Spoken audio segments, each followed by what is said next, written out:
We extend a very hearty welcome to Madam from NSDC.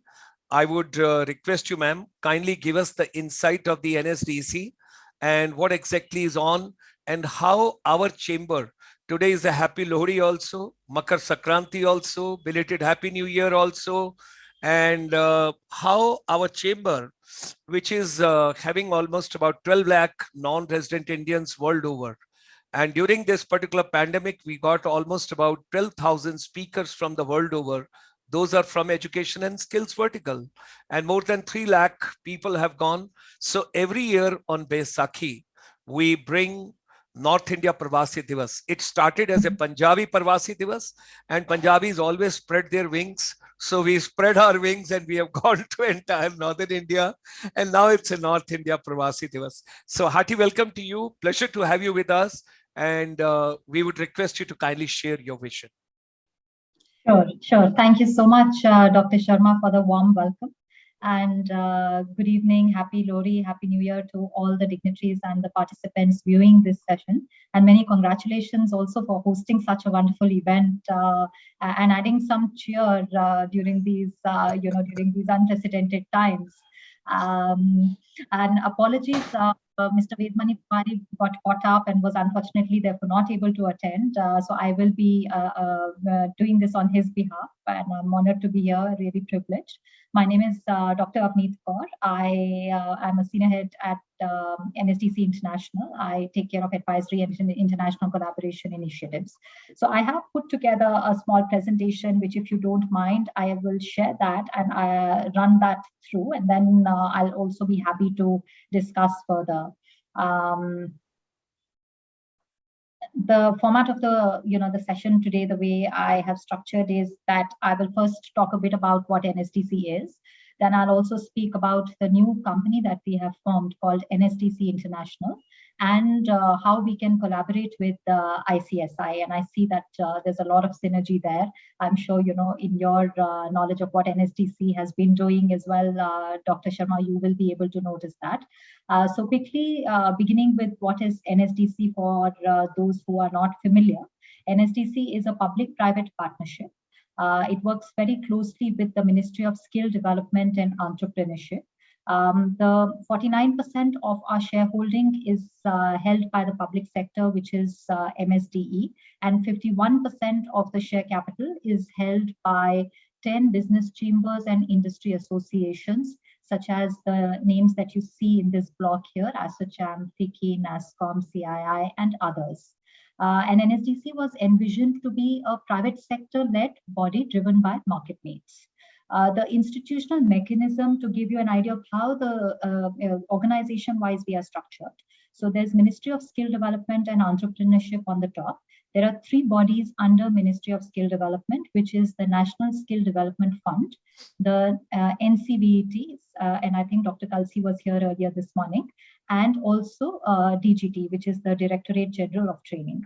There is something known as an investment management agreement between NSDF and NSDC, and NSDC has deployed those funds in the form of loan, equity, and grant to create private sector training companies and sector skill councils. So the role primarily of NSDC is to create training capacity through private and public institutions and partnerships. The role is also to fund private organizations through patient capital and to enable the creation of support systems required for skill development. NSDC has created impact across the skill development ecosystem in over decades presence of the organization. So we have provided funds in the form of loans, equity, and grant to the tune of 2,000 crores, which has been sanctioned to catalyze creation of quality training institutions and other value chain providers in the skilling ecosystem. There is also a commitment of over 200 crores from the corporate social responsibility organizations. We have also created vast training capacity. So there are 669 training providers across the length and breadth of the country that have been incubated, supported by NSDC. They run around 11,000 training centers. 738 of those are model centers, which is the PMKK centers, if that parlance is familiar with the audience.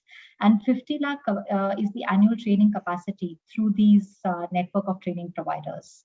NSDC also delivers skills and jobs. 2.8 crore in candidates have been trained so far.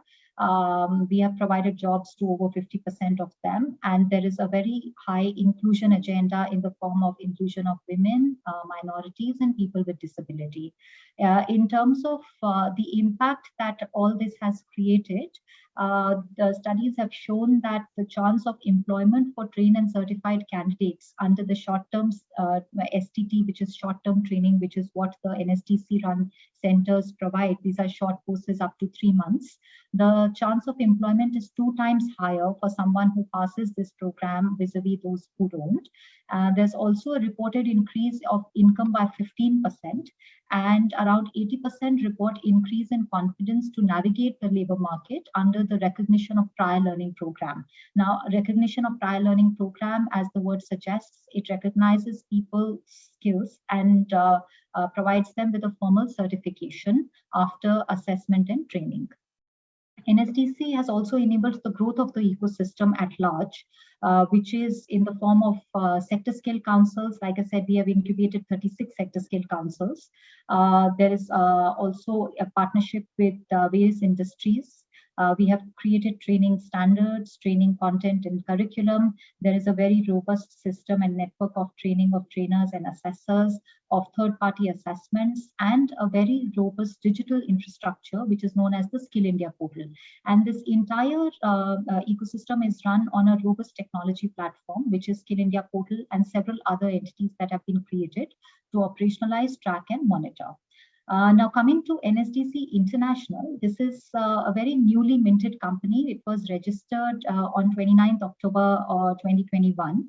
It has been set up as a 100% subsidiary of NSDC.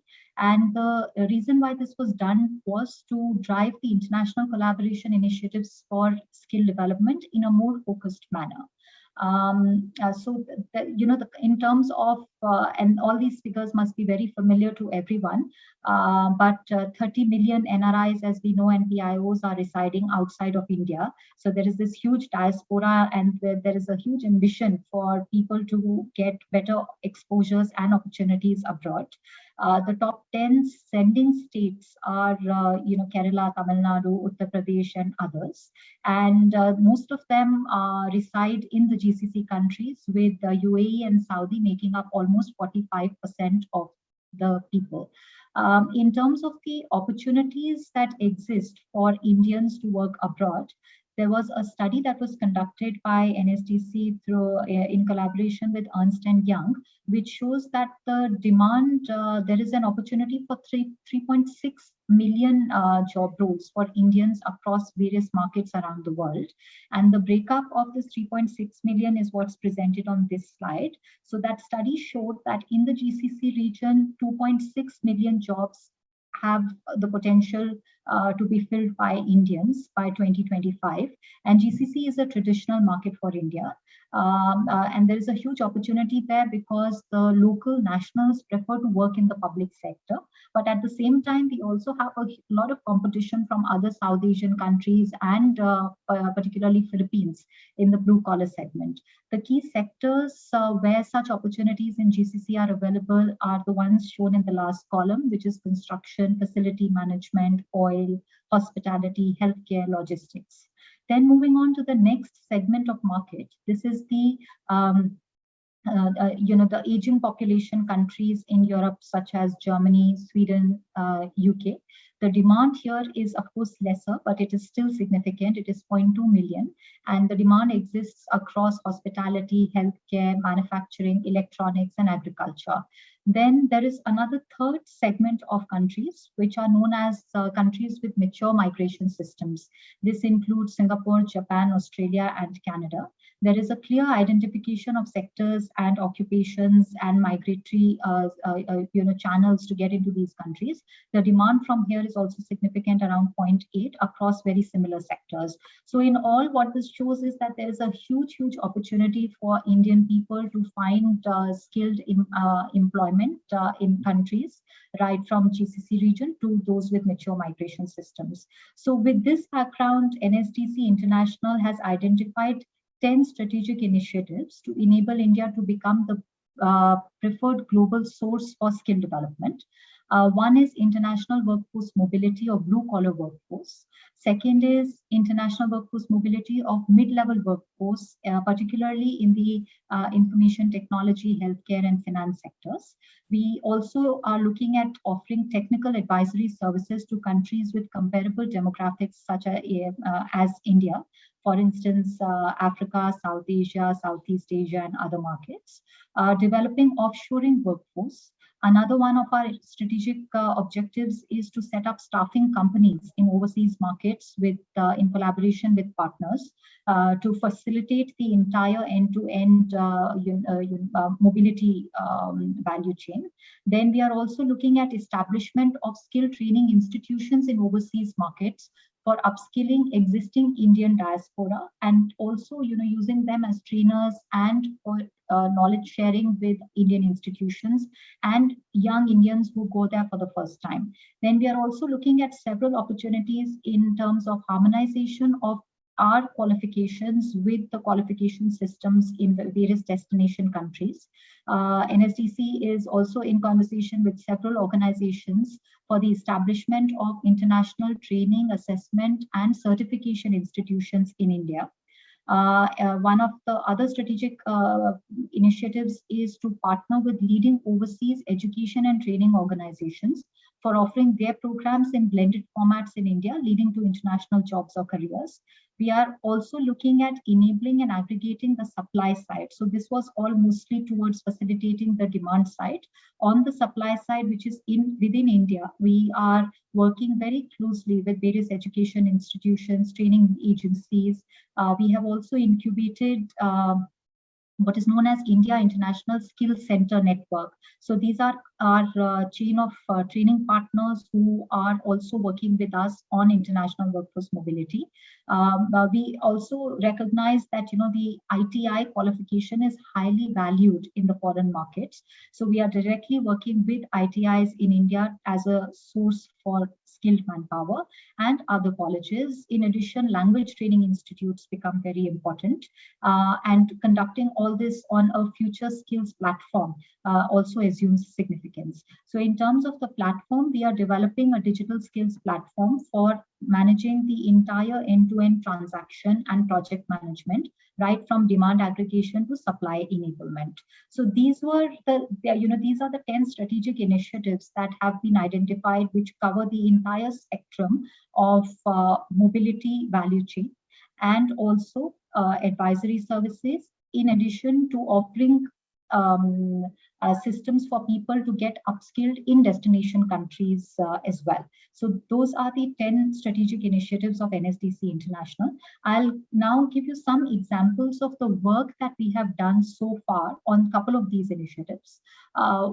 Beginning with international workforce mobility of blue-collar and mid-level workforce, there are 6 methods through which people mostly go. One is the apprenticeship route.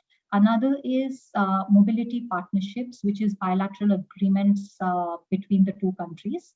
There are student partnerships model as well. There is cyclical employment, particularly in the agriculture sector. Then mobility is also done via trade partnerships, and of course, directly through employer and recruitment agent partnerships. So NSDC, so far, we are working across 6 GCC countries. We are working with 4 countries with mature migration systems, which is Australia, Canada, Japan, and Singapore. We are looking at 4 countries in Europe and a couple of other countries such as Far East, Russia, Malaysia, etc., where there is huge demand. The operating model that NSDC follows is represented on this slide. This is the entire value chain of activities. So I'll start with the from the top, the green portion there, which says that there is a BD team in overseas markets. So in each of these markets, we have set up a person who actually sits out of the consulate. So for instance, in Dubai, there is a person we have hired who sits out of the consulate in Dubai and takes care of aggregating the demand. So once the demand sourcing and aggregation is done, then the entire process of candidate sourcing is activated in India. And like I said, we work closely with the ITIs, with the various PMKKs, India International Skills Center networks, and other education institutions to find the right candidates. Once the candidates are identified, we put them in front of the employer to go through the entire recruitment and placement cycle. And once the job offer has been secured, that's when we get into the process of training these candidates. This has twofold advantage. One is that the candidate is now fully invested in the process of making this huge and ambitious jump in their lives and careers. And second is it provides us with an opportunity to upskill the candidates in line with the very specific requirements of these nations. So once, like I said, once they've received the offer, we provide them with a bridge training, followed by assessment and certification, after which the entire immigration process happens and worksite deployment is done. There is a recent project that we have launched called Training for Emirates Jobs and Skills, Tejas. Now, Tejas plans to, under this project, we want to place 10,000 skilled and certified workers in Dubai from December 2021 till the end of this year. And the 5-year plan is to place 1 lakh skilled and certified workers in GCC, but we are starting in this smaller fashion of at least sending 10,000 people within this year. So far, 3,000 jobs have been tied up across 11 job roles. So as you can see, a lot of them are technical job roles here, which are also well-paying. So right from HVAC technician to multi-skilled technicians, electricians, plumber, machinists, and very interestingly, there's a lot of demand for car drivers and bike riders in these countries.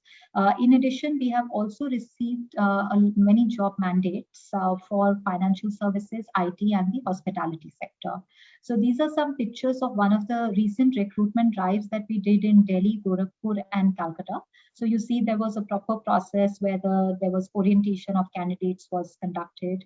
There was screening to check for their education and employment experience. Then they went through an online test and the employer was also there to do the interviews. And this is where they are posing with their job offer letters. So all these people are today in Dubai as we speak. They have recently landed there. There is also this, I was talking about this huge opportunity in the driver segment there, both for car drivers and bike riders. So we have collaborated, we have an MOU with the Emirates Driving Institute, which is a regulator approved driver training programs in India.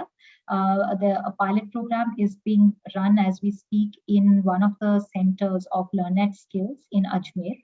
And part of the training is provided in India. The remaining part of the training, which of course beyond a point, they have to follow the rules and regulations approved by the regulatory authority in Dubai. So it's a twin training program, partly in India, partly in Dubai, which leads to them getting a license and then being deployed on the job.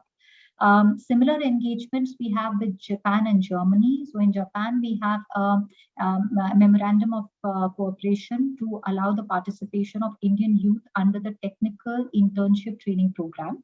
And very recently in Jan 2021, another MOC was signed with Japan, with the government of India, for sending people under the specified skilled worker scheme.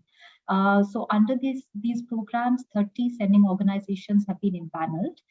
650 candidates are under training in India, and 220 interns have been mobilized to Japan as of December last year. And mostly the sectors in which they go is healthcare, manufacturing, construction, textile, and agriculture. Likewise, there has been a recent change in the case of Germany. There is a Skilled Immigration Act that was initiated in 2020, which allows skilled workers with non-academic training from any country to apply.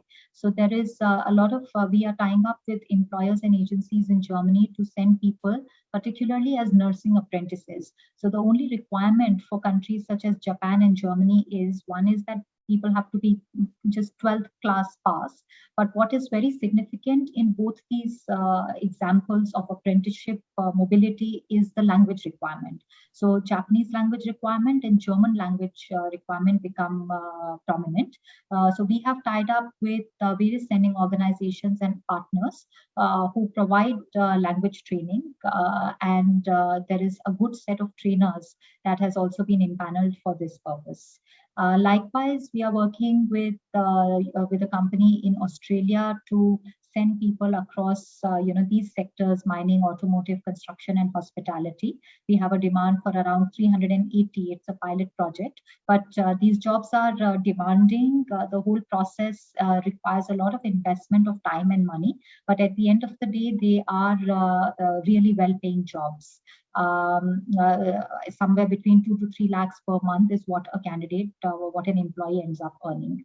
Likewise, NSDC has conducted 3 pilots with UAE for skilled workers, which have a potential to scale up. So one is the skill harmonization pilot project, where we worked with the Ministry of Human Resources and Emiratization and the Abu Dhabi Quality and Conformity Council, where 16 UAE qualifications were benchmarked to 13 Indian qualifications.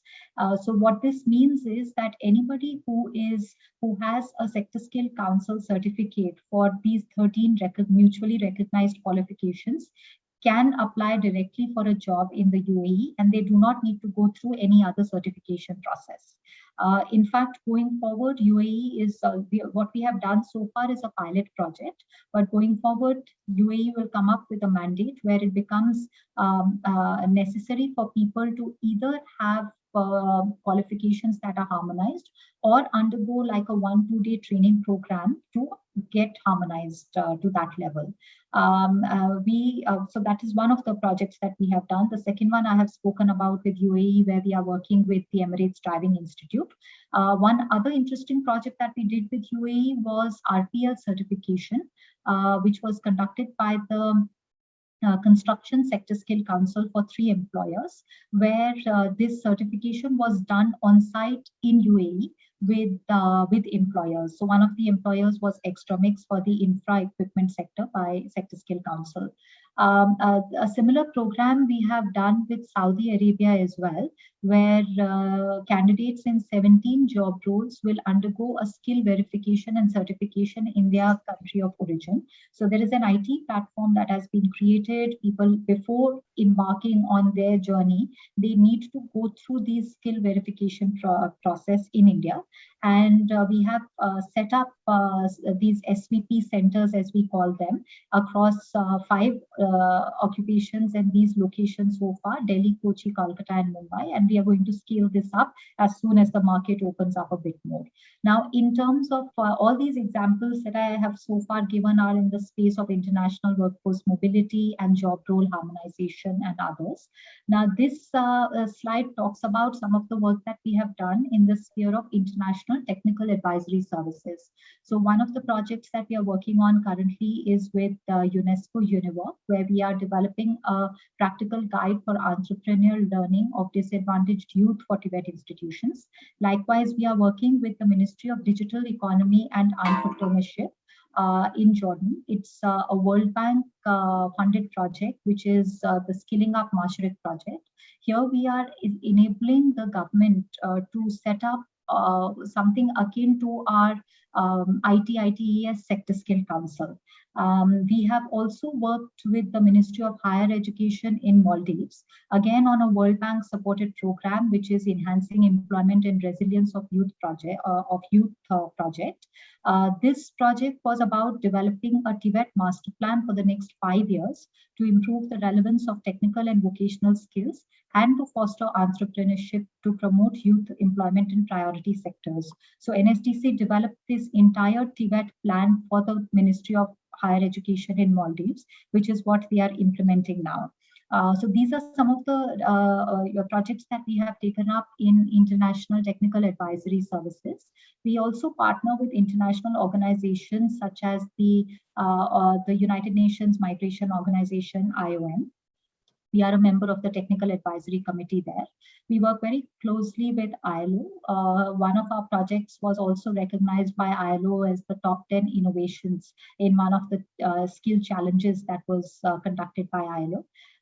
We are an active member of the UNESCO UNIVOC network, and we are also the National Secretariat for the World Economic Forum, which is the Closing the Skills Gap India Task Force. We have been part of this forum since 2019. So this, I know I have been, with a lot of speed talking about a lot of the work that we have done, but this was just to give you a very quick sense of what NSDC is doing and would like to do in the future, which is aligned with our strategic goals. Now, in also, leveraging on the excellent initiatives and work that ICSI does, I see that there are a lot of areas for collaboration.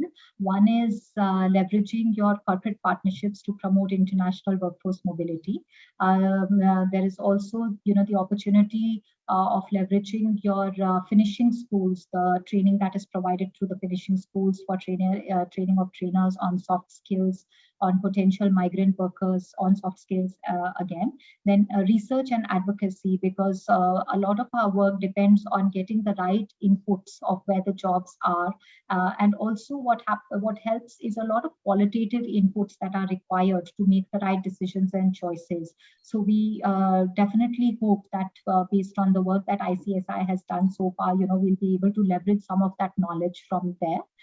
We are also looking at possibly some knowledge exchange where leading practices on blended trainings, assessment and certification of migrant workers in the service sector can be taken up. So thank you very much. I will stop there and I'll be happy to answer any questions.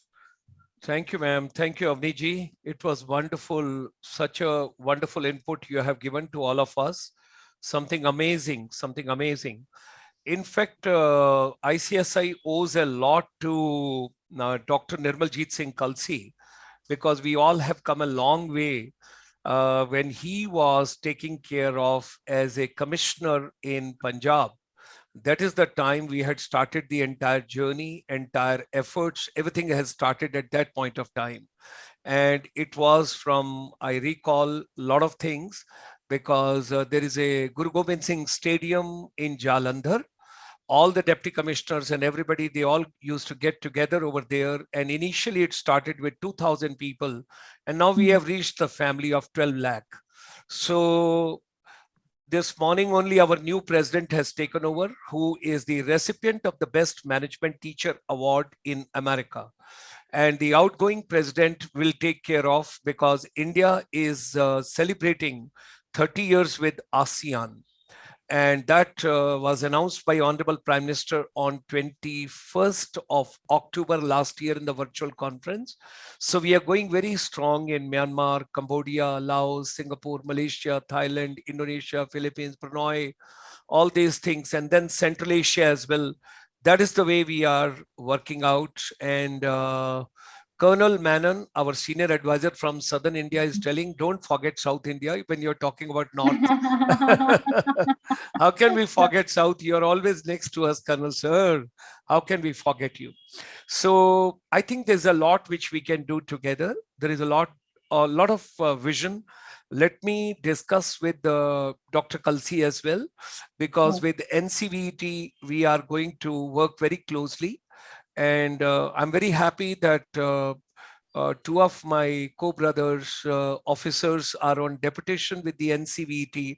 And this is the new trend which has started in India, that the serving army officers have started coming on deputation to various ministries. Earlier, I used to meet them in Ministry of External Affairs only. And I was the first to move on deputation to the Ministry of Tourism, Government of India. So something very nice which we all can do together. We are quite open to the ideas. We wish NSDC all the best for the future. You people are doing wonderful. I met recently, a couple of weeks back, Manish Joshi, who used to work with NSDC earlier in the UNESCO headquarters, Yes. because Eric Falt is a very dear friend. Tomorrow he's coming to deliver the keynote address from UNESCO. Right. And the lady who has taken over now at the place of head of the education India, she's from Indonesia. So I said, you are very closely competing with India for the population. So good, we will take Indonesia also on board. She will deliver the valedictory address tomorrow. So with Right. these words, it's such a pleasure, ma'am. Thank you very much for coming. Thank you very much for sharing your vision. Thank Thank you. you. And I will be in touch.